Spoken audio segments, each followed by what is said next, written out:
Hey guys, welcome back to Andrew's Field Gear, and today we're going to be talking about my work in progress Da Nang impression. So this is for 3rd Marine Division in March of 1965. So these are meant to be the original landings of Marines in Vietnam. So they landed on March 8th, 1965, which is also my birthday. So that's kind of neat. Not 1965. I was born in 2005.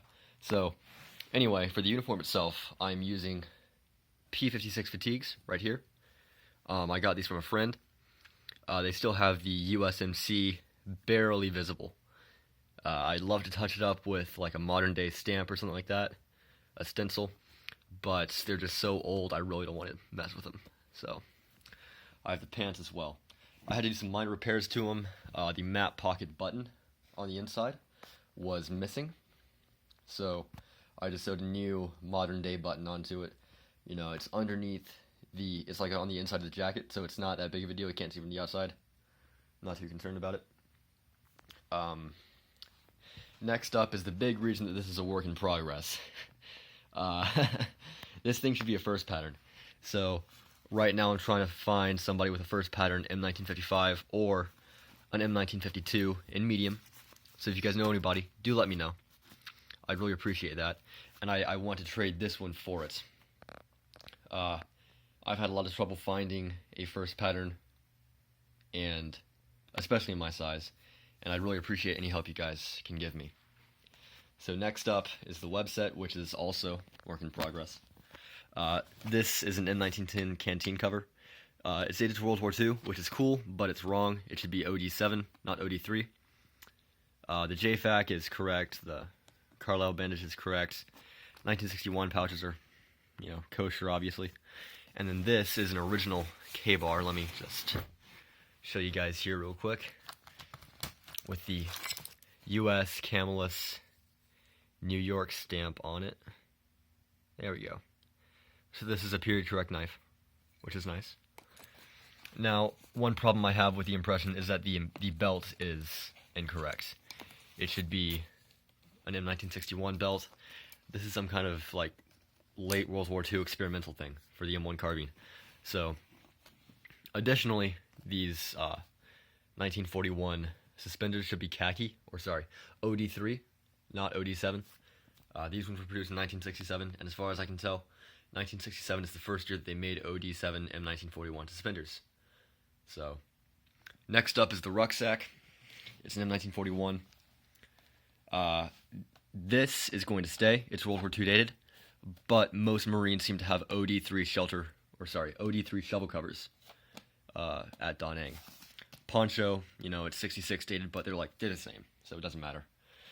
The M1, I'm running a World War II liner with a post-Vietnam pot. It's like a 76 date, something like that, heat stamp date. The Mitchell pattern cover is late war. It's like 1969. That's not late war, that's mid-war, sorry.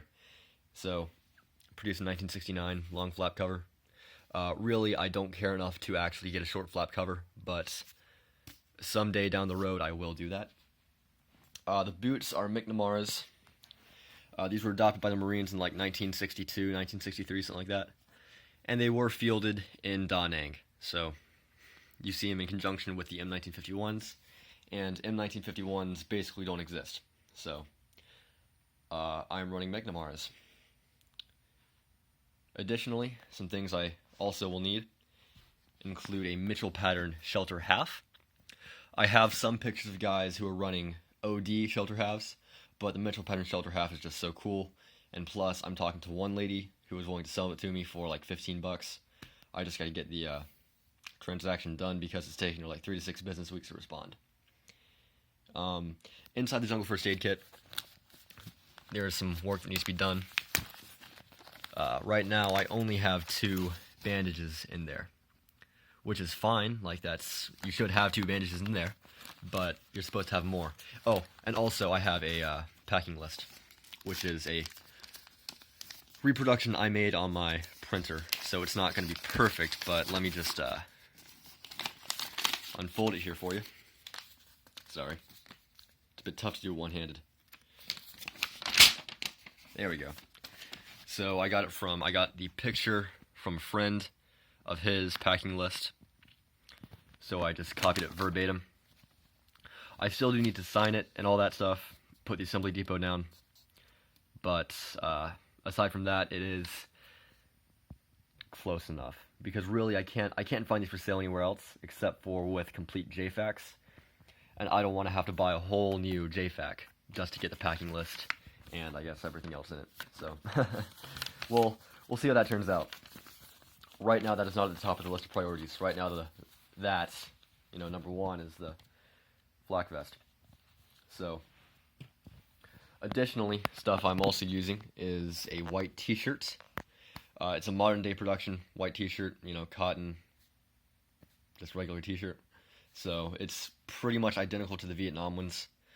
And really, I do not think that it is entirely necessary to run a period correct t-shirt. I just think that that's such a minor thing. I'm just not going to bother with it. The socks I'm using are just, again, modern day hiking socks. I do that with all my impressions. I have a pair of nylon socks that I wear over those hiking socks. So that way, despite the McNamara's being, McNamara's, if you've ever walked in these, you know that they're awful. The soles are just terrible. I still can be comfortable and not get blisters. So that's pretty important. That's a big deal for sure. But, original socks just aren't worth it to me. I have a couple. I put them in my rucksack, but I'm not going to wear them.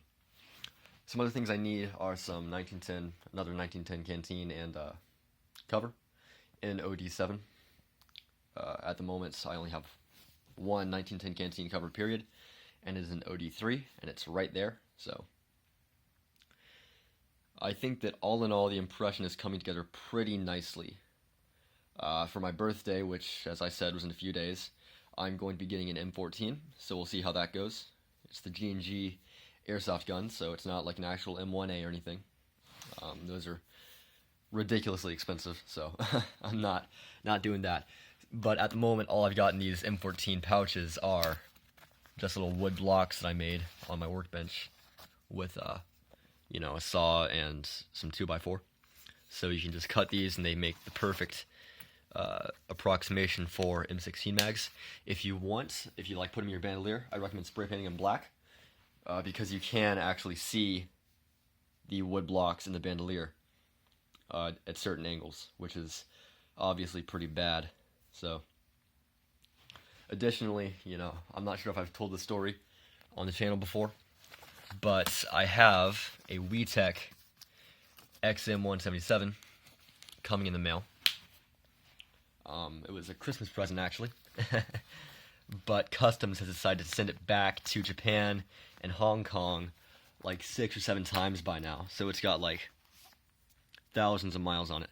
I have received the upper receiver, it's just that the lower receiver keeps getting, shipped halfway around the world, which really does suck. I was looking forward to that a lot, but I guess we'll do a video on it when it comes. Well, we'll do a shooting video or review, kind of like I did with the 1911, and we'll see how that turns out. But anyway, that's really about all I have for you guys today.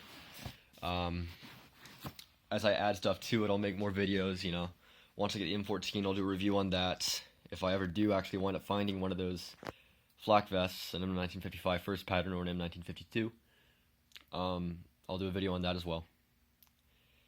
But anyway, that's all I have for you guys for now.